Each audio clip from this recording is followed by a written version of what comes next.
Bonjour à tous, un petit tuto aujourd'hui donc sur l'utilisation des QR codes. Alors avant de commencer, les QR codes, c'est tout simplement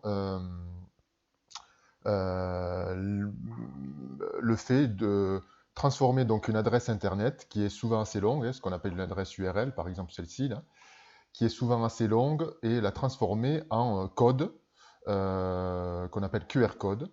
Ce code se flash avec des applications que vous trouverez gratuitement sur votre téléphone en téléchargeant des petites applis comme QR Code Reader ou enfin bon, il y a énormément d'applications gratuites pour flasher ces codes.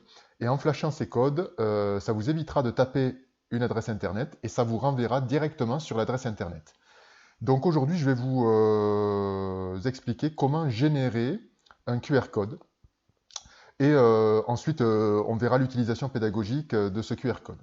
Donc pour générer un QR code, on va prendre un exemple tout simple. Par exemple, cette vidéo YouTube sur l'inflation. Alors, ça va c'est pour l'instant pas d'actualité l'inflation, mais peut-être peut-être après la crise, oui. Donc, je souhaiterais que les élèves visionnent cette vidéo et répondent à certaines questions. Soit je leur donne cette adresse, pour l'instant elle est assez courte, mais elle aurait très bien pu être très très longue, ou alors, ce que je vais faire, je vais générer, c'est-à-dire créer un QR code, et insérer ce QR code sur une feuille, leur donner cette feuille, et eux vont flasher ce code avec leur téléphone portable. Ça va renvoyer directement sur cette vidéo, et ils pourront visionner cette vidéo avec des écouteurs et leur téléphone et répondre aux questions. Donc ça peut être pas mal, ça peut être intéressant d'utiliser ça, notamment en cette période de confinement. Alors je vous montre donc cette vidéo, je copie ce qu'on appelle l'adresse URL, donc clic droit copier. Je vais sur un site, alors il en existe plusieurs, des sites qui permettent de générer un QR code. Moi j'utilise ce site-là, Unitag.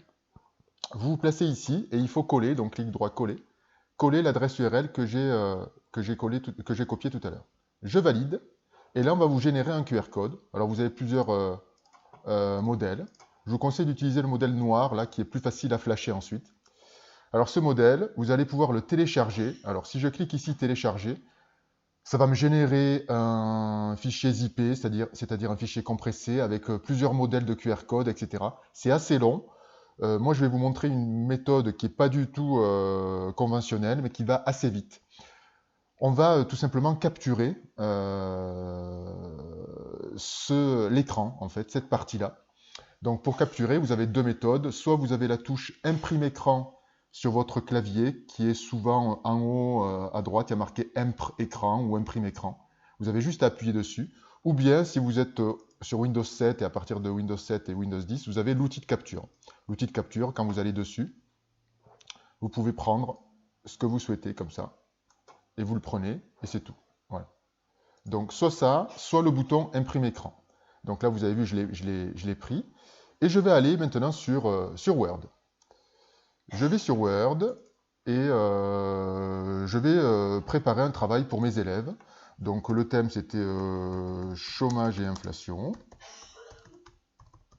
Et je vais leur dire tout simplement, flashez avec vos smartphones, ou avec votre smartphone plutôt, hop, le le QR code suivant et répondez aux questions. Donc, je vais mettre mon QR code en dessous, tout simplement. Je fais clic droit coller ou CTRL V. Et là, j'ai mon QR code. Alors, s'il ne me plaît pas ou si j'ai mal pris, vous savez que vous pouvez rogner en faisant un double clic et vous avez le bouton rogner ici. Et ça vous permet donc, si vous voulez avoir un QR code parfait, et voilà, faites entrer. Si vous voulez le centrer, vous pouvez le centrer. Voilà. Donc les élèves ont ce QR code et en dessous je mets questions et je mets mes questions. Question 1, la question 2 et ainsi de suite. Alors, soit vous laissez de la place entre les questions et vous laissez le temps, vous laissez de la place pour que les élèves répondent. Vous envoyez ce fichier par Pronote ou par mail à vos élèves. Ils vous répondent et ils vous le renvoient. Voilà, vous pouvez marquer le nom de l'élève en haut. Donc voilà, une manière assez simple d'utiliser les QR codes. Alors, ce que je n'ai pas montré, c'est donc les différentes applis que vous avez. Les applications, si les élèves vous demandent, les applis QR code, vous en avez énormément. Moi, j'utilise QR Code Reader, mais vous en avez beaucoup. Je vais plutôt aller là. Donc voilà, vous avez QR code de génération, barcode scanner.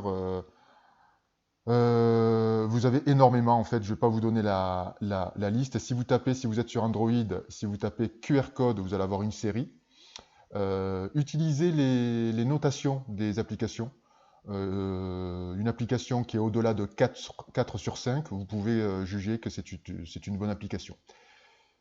Donc voilà, je vous laisse les amis et j'espère que ce tuto vous servira.